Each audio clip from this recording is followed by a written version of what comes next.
Alright, as promised, I have some 3/4 inch coil spacers for the rear of my Jeep to compensate for my new whole bumper setup. It lowered it a lot, just the extra weight.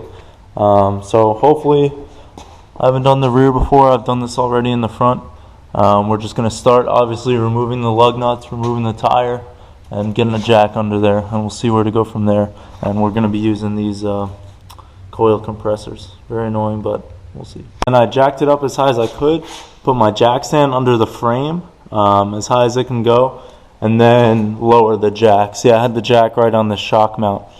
So right now it's being held up by the shock. Gonna take that off, and then this should be able to drop even farther. Okay, so it's actually pretty easy.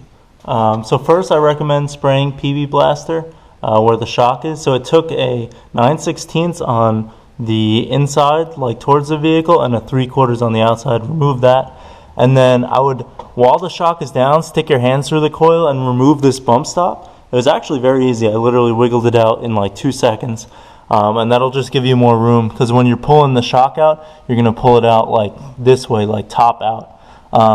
And then there is a 5/8 bolt in there that we're about to remove, and then this will come off. And then we're just going to put it back on with our puck spacer, put the coil back in.